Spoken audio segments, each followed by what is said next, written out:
There is a detail in this painting that Leonardo da Vinci, a man who spent 40 years studying optics, got completely wrong. Or so it appears. The crystal sphere in Christ's left hand should distort the robes behind it. Any solid glass object that size would magnify and invert everything it touches. Leonardo knew this. He had filled entire notebooks with diagrams on exactly this subject. He painted it anyway, with no distortion.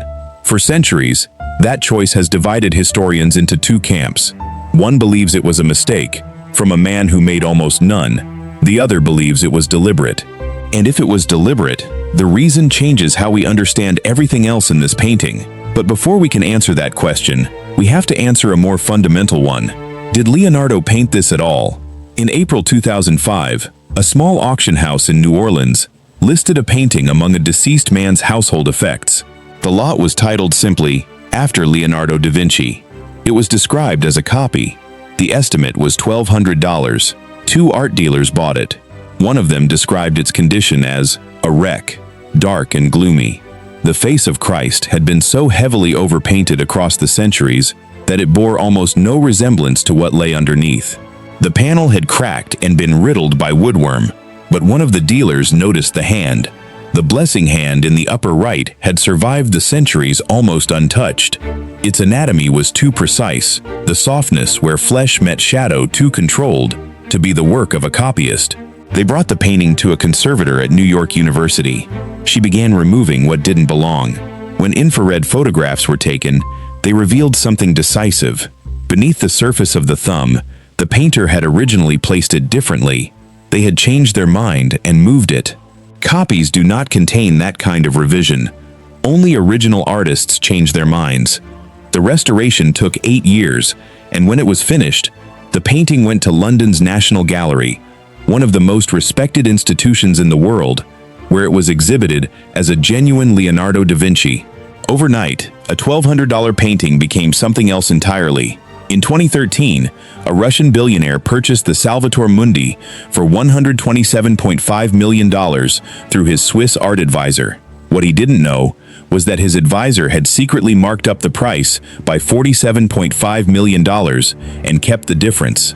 When Rybolovlev discovered this, he filed suit, claiming losses approaching $1 billion across multiple transactions. One of the largest art fraud cases in modern history, involving a painting whose authenticity was still in dispute. By 2017, Christie's had it. More than 27,000 people viewed it before the auction, a record.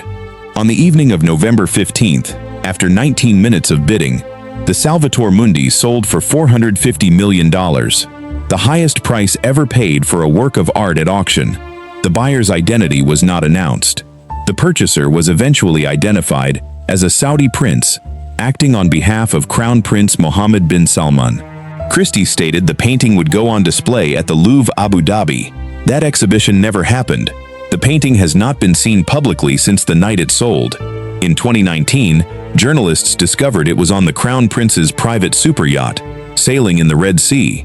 Art conservators raised immediate concern. Salt air and humidity, they argued, could damage a 500-year-old panel painting in ways that might be irreversible. Then, it was secretly transported to Paris. The Louvre's laboratory conducted a full scientific examination.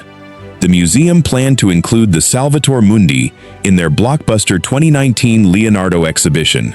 Then the plan collapsed. According to senior French government officials who later spoke anonymously, the Louvre's analysis concluded that Leonardo had only contributed to the painting, meaning it was not entirely his hand.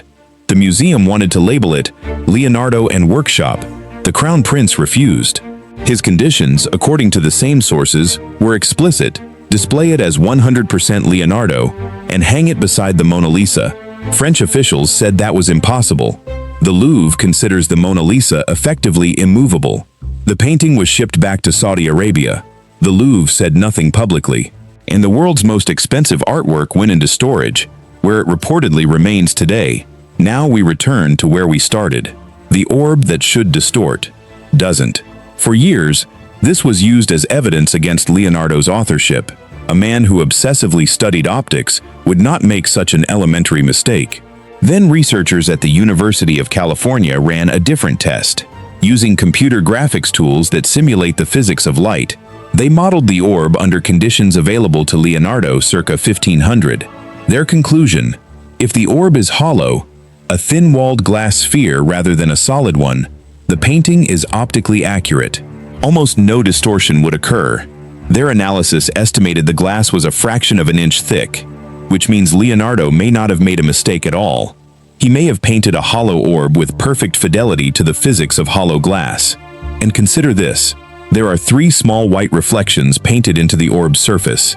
These are not random highlights. They imitate the specific internal imperfections, cavity inclusions, found inside natural rock crystal.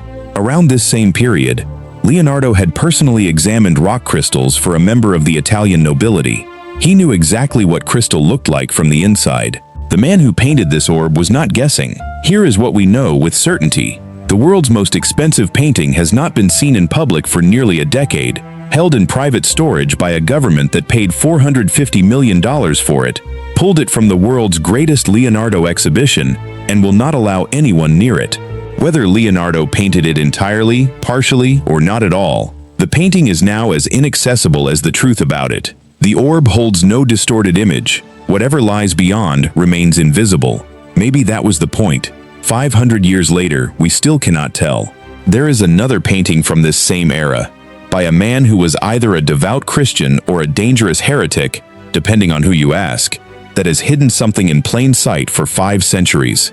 Scholars are still arguing about what it means. Almost everyone who has ever looked at it has been looking at the wrong thing entirely. That painting is next.